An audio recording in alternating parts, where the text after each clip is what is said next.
Today on CityCast Portland, depression dining, or how to cook nourishing food for yourself when you don't have the energy or bandwidth to do much of anything. Our orange wine-loving Ritz-Carlton building stan and editor of Eater Portland, Brooke Jackson Glidden, is here with us to share some of her best recipes for those short on time or will.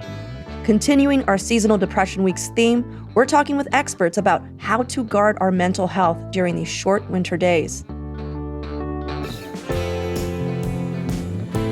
It's Thursday, February 16th, 2023. I'm Claudia Meza, and this is what Portland's talking about.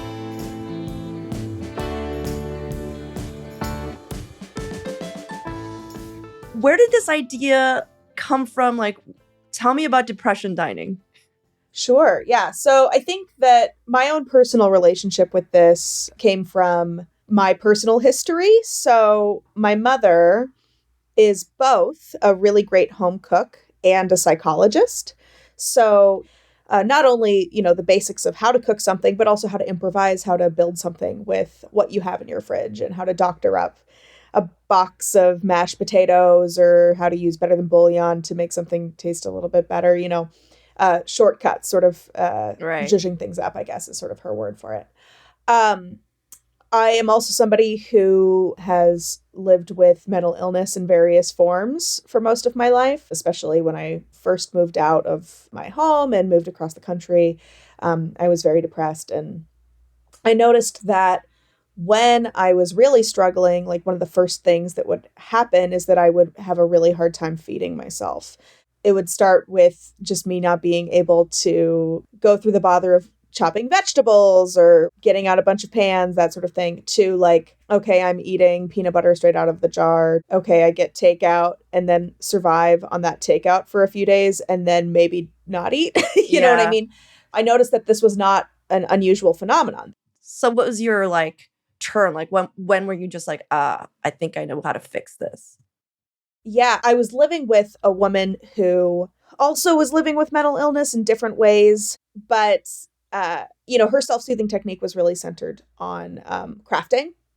And I was also struggling and, would end up feeding myself and sometimes her in these ways of just okay, we have a bowl of instant noodles. How can I just make this a little bit better for me? How can I just get some extra nutrients into this? And I started to realize that a lot of people around me, a lot of my friends that had similar issues with this stuff, didn't necessarily have that middle ground, those middle ground skills, I guess I would say. That your mom taught you of just this is how you doctor up something and it's quick and easy. 100%. So you either have okay, either I'm eating what I can pull out of a freezer or a pantry that's sort of instant, or I am going to the New York Times cooking page and pulling a full recipe and buying every ingredient and going that way. That middle ground of looking in a fridge and going, how do I feed myself something that's going to actually feel good for me, not just physically, but mentally, is not just necessarily specific to people who are depressed. A lot of different people might not necessarily have that skill set. Yeah. So when you're really low on energy or low on spoons is sort of the internet parlance for this. How do you sort of get a little bit more nutrients into your body when you really don't have the energy to make something involved? And you just said spoons. Could you explain that concept? Because I've never heard that concept. Totally. Yeah. So this is definitely something that feels very Tumblr era kind of energy, but I really do like it as a framework. So, think about every person being born with the same number of spoons, and various tasks in your day cost a specific number of spoons. Taking a shower, that's one spoon. Cooking a breakfast for myself, that's another spoon. Doing my laundry, that's a spoon. And there are certain things that have your spoons taken away from you, right? So you're dealing with something really involved at work, or you're going through a divorce, or you have specific systemic inequities that make life harder. So if you're at a place where you only have a few spoons and you're okay, well, I have to do all of this stuff involved. So it's mental bandwidth. It's Totally. A physical representation of mental, emotional bandwidth for that 100%. Day. Okay. For sure. Yeah. So tell me about, because I read something about like 0 and 1 spoon meals, and now I'm starting to understand that it was, because I literally was like, oh, it's going to take 1 spoon or 0 spoons. And I'm like, how is that going to come together? But now I'm starting to understand. So tell us about 0. I'm now thinking like that still might be true, actually. Yeah, because like, so when I think about a 0 spoon meal, that is something that literally you open fridge, you remove thing from fridge, you put on plate, you eat. Okay. You know what I mean? It's like as little involved as possible. There's a TikTok creator. I wish I could remember this person's name. If you know who this is, tweet at me, please.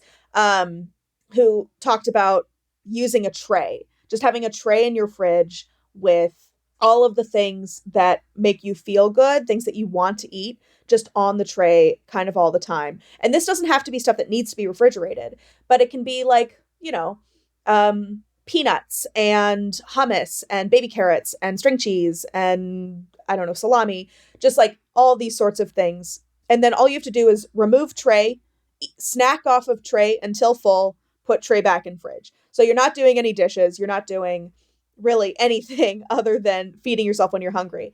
Like if the alternative is I am not going to eat, eating is always better than not eating. I think that there is a weird diet culture thing that we have adopted as a society where it's like, well, if you're not eating the best possible thing for you, that's more harmful than just omitting a meal or whatever. Yeah.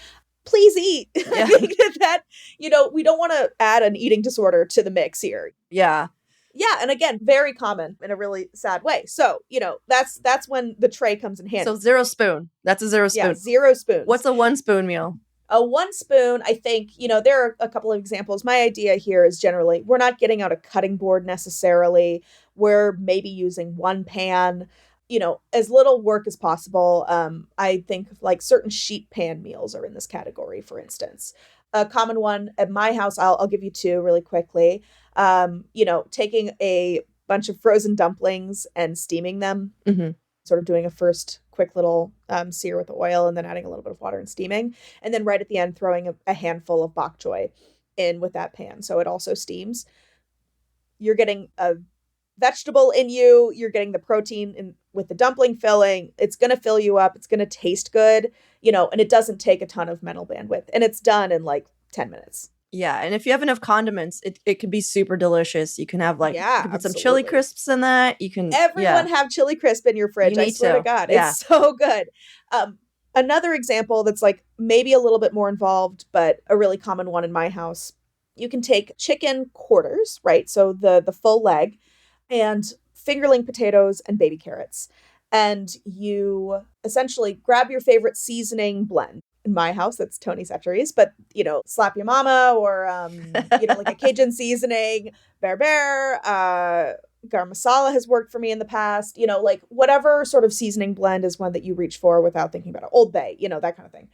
And you're going to rub that significantly all over those chicken legs in a sheet pan with some olive oil.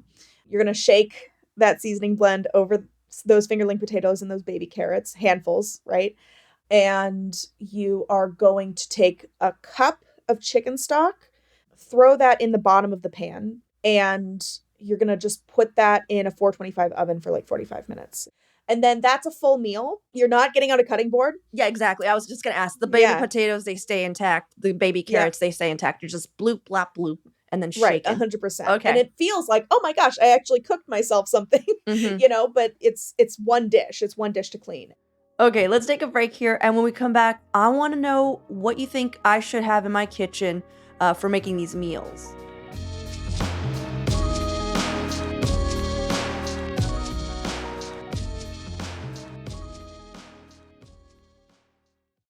So you gave us some examples of like 0 to 1 spoon meals, but where can people start pantry-wise? I think everyone should have, like I said earlier, that really great seasoning blend that they don't have to think about. That can be a fun thing for me at the grocery store if I'm like, I'm going to buy myself like a new seasoning blend while I'm here. And, Trader Joe's was born for this. They're like so ready to get you excited about something. And, you can take home your everything but the bagel or whatever, and that can be sort of the fixation for you for the week. So a really great seasoning blend, a really great vinegar, having something that you can add to a salad, that you can add to rice, that you can add to a vegetable. A vinegar adds so much flavor so quickly. And when it's good, it's not going to be super, super overpowering. You can just do a little bit of a drizzle and it's going to be really great. Adding it to rice, it gives it that sort of like sushi rice quality. I do think that like better than bouillon, like my heart belongs to better than bouillon. It's like, just like, oh my God, this pasta sauce isn't coming together. Uh-huh. It's like instant umami, especially because it's like a little paste, 100%. Right? That you It's just dissolve. a little paste. You're adding a tiny little dash to stuff. And it's like, oh my gosh, this suddenly has so much more depth to it. And I don't have to think about it. Some people have this relationship with like a Maggi seasoning or tomato paste or gochujang. Like there's a chef who has done some recipe development for Eater's national site that talks about these like sort of like umami pastes or like flavor bomb pastes. Like those can be the foundation of so many more meals than you think. My little bonus is you should have like a really good oil. I know it's obvious, but like, an olive oil, but untoasted sesame oil, you can use that for so many different things. If you want to get a toasted sesame oil, you can use that to finish stuff and add so much flavor. And I think that if your depression stuff is tied up with like diet culture stuff, it's like, ooh, oils. And it's like, no, like you need those. Like, you should be eating some oils, some healthy oils.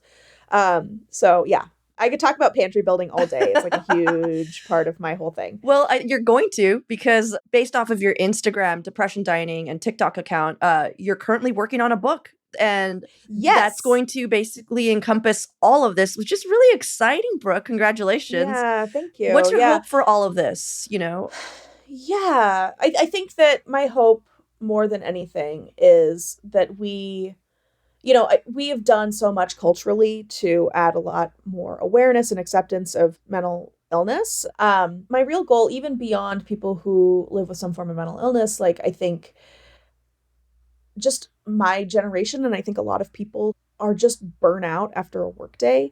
I'm not putting that on us as individuals. That it's like, ugh, I'm so tired. I'm wasting food because I don't have the energy to cook the leafy greens in my fridge. Just that sort of like shame of like, why am I not feeding myself well? Like we live in a culture that overworks us and we are filling every minute of our day with stuff. And that makes it really hard to have the energy to cook. So my hope is that I get to a point where people feel more empowered to feed themselves stuff that makes them feel good, and that we can do that in a way that also treats us with kindness, that involves removing that shame from how we eat, while also helping ourselves. I'm really excited for you, and I want to see more videos of you like putting meals together, and it's so funny because I can totally imagine myself like sitting on the couch being too tired to cook, but watching your meals and just being like, that looks good. Perfect. Like I'm too depressed to make food, but look at Brooke making that one sheet chicken. That looks good. 100%. Yeah. Roll over to my kitchen and try that. Cool. Well, thank you. Thanks so much.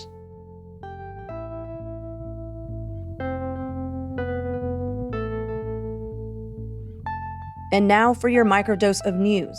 Portland says it spent all the money the Oregon Department of Transportation gave it for homeless camp sweeps. ODOT usually gives the city $2 million a year to keep their sites clear, and the budget for this fiscal year doesn't end until June 30th.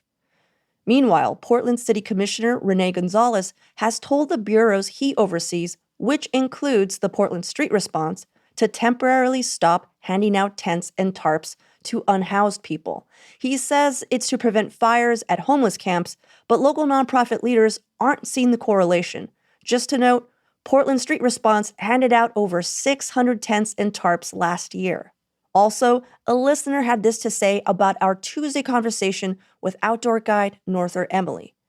Ashley wrote, "They forgot the most important tip when hiking/backpacking. Always tell someone where you're going and when you think you'll be back. That way, if you get lost, they know where to look for you." That is an important note to pass along. Thanks for writing in, Ashley. And also, in response to a call out, On Tuesday's show as well, Nick tweeted us a list of car-free options for outdoor winter exploring. He says you can go all the way to the coast using the Oregon Point bus, and that there's also a Gorge Express bus to Hood River. And there's always Amtrak to visit nearby cities on its route. And if you want to stay in town, you can always take the MAX to Washington Park, or just take a bike ride along the Springwater Corridor. Speaking from experience, it's a great bike ride that passes by Oaks Park if you want to make a whole day of it. Thanks so much, Nick, for passing those tips along. For more local news and events, sign up for our daily newsletter, Hey Portland. We'll throw a link in the show notes.